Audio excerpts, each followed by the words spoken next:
Hello everyone, সবাই কেমন আছো? আশা করি সবাই খুব ভালো আছো। আমিও খুব ভালো আছি। তো বৃষ্টি ভেজা একটা সকালে তোমাদের সাথে গল্প করতে চলে আসলাম। তো এই যে সকাল সকাল গাড়ি নিয়ে বেরিয়ে পড়েছি কোচবিহারের উদ্দেশ্যে, আমার হোম টাউন, আমার প্রাণের শহর, যেখানে আমি ছোটোর থেকে বড় হয়েছি। অনেক স্মৃতি জড়িয়ে আছে আমার কোচবিহারকে ঘিরে। যখন কোচবিহারের নাম শুনি না, যে যাওয়ার কথা, তো তখন এতটাই এক্সাইটেড হয়ে পড়ি, কি আর বলবো, তোমাদেরকে বলে বোঝাতে পারবো না। তো এই যে যেতে যেতে আমার হাজব্যান্ডের খিদে পেয়েছিল, তো এর জন্য এই ফালাকাটায় সুইটিতে খেতে দাঁড়াতে হলো। সকাল সকাল আমি কিছু খাই না, আমার ভালো লাগে না ট্রাভেল করার সময়। তো এই যে হাজব্যান্ড খাচ্ছে আর আমি ভিডিও করছি, দেখতে পেলে না ভীষণ রাগ করতো। তো কথা বলতে বলতে পুন্ডিবাড়ি চলে এসেছি। তো ওই যে ওই দিকে হচ্ছে উত্তরবঙ্গ কৃষি বিশ্ববিদ্যালয়। তো আমরা ট্রাফিকে দাঁড়িয়েছিলাম, এই ট্রাফিক ক্রস করে আমরা এখন মেন কোচবিহারের দিকে রওনা দিলাম।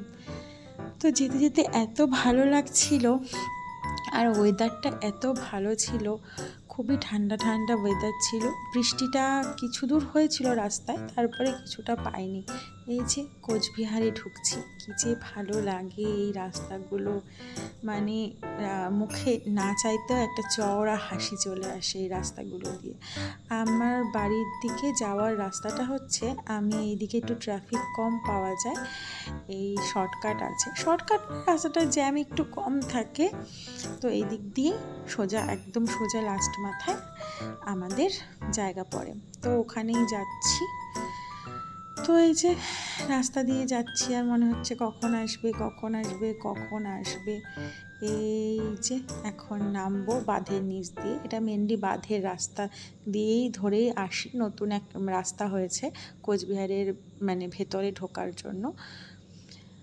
তো এই যে এই সব রাস্তা দিয়ে আসলে কি যে ভালো লাগে, যত কাছে আসছে তত মনে হচ্ছে যে এই বাড়ি চলে আসলো, এই বাড়ি চলে আসলো, এই যে চলেই আসলাম, অলমোস্ট বাড়ির সামনে চলেই এসছি।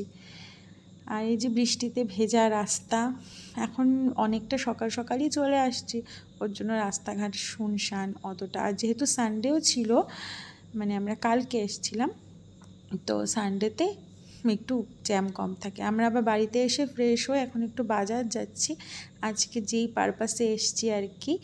তো আজকে হচ্ছে আমাদের ভাস্তির জন্মদিন, তো সেই উপলক্ষে আমরা আজকে কোচবিহারে মেনলি আসা। তো এই যে সুন্দর করে সাজুগুজু করে, শাড়ি পরা তো হয়ই না, এক গাদা শাড়ি জমে থাকে সব সময়, তো ওই জিন্স কুর্তি এগুলোই পরে সবখানে যাওয়া যায়। যেহেতু শ্বশুরবাড়ি যাচ্ছি, একটু সেজেগুজে তো যেতেই হয়। আমি বাড়িতে এসেছিলাম, তারপরে বাড়ির থেকে একটু রেডি হয়ে তারপরে আমি শ্বশুরবাড়িতে গেছি। শ্বশুরবাড়ি হচ্ছে কোচবিহার থেকে 45 or 1 hour লাগে, এমনি পার্সোনাল কারে গেলে ওই 40 to 45 মিনিটসই লাগে, খুব একটা বেশি টাইম লাগে না। তো চলো এখন শ্বশুরবাড়ি যাওয়া যাক। এই যে রাস্তা ধরে চলেই আসলাম, এটা আমার শ্বশুরবাড়ির রাস্তা, শ্বশুরবাড়ি পাড়া বলতে পারো। তো এই যে চলে আসলাম, আজকে যার অনারে আসা, সে আমাদেরকে খুবই ভালোবাসে, আমাদের ভাস্তি। ও ফোন কলে বলেছিল যে আমরা না আসলে হবেই না, তো তার জন্যই আসা। এই যে আমার শ্বশুরবাড়ি চলে আসলো, এখন নেমে তারপরে বার্থডে অ্যাটেন্ড করি। তো তারপরে তোমাদের সাথে আর কথা বলা মানে হয়ে ওঠা হয়নি, কেননা আমি একটু ব্যস্ত হয়ে পড়েছিলাম সবার সাথে গল্প টল্প করতে। তো এই যে এ হচ্ছে বার্থডে গার্ল, আজকে ওরই বার্থডে ছিল।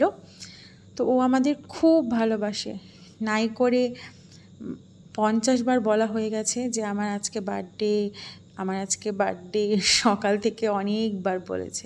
বার্থডে গিফটটাও ও নিজেই সিলেক্ট করেছে। তো এই যে কাটাকাটি করছে, বার্থডে কেক কিন্তু আমাকেই খাওয়াবে, কিন্তু আমাকে একটু চেরাচ্ছে ও দেখছে কাকে খাওয়াবে, ফার্স্টেই আমাকে খাওয়াবে না। দেখো ওর কাণ্ড কারখানাটা দেখে কি হাসি পাচ্ছে না? এখন উঠে এই যে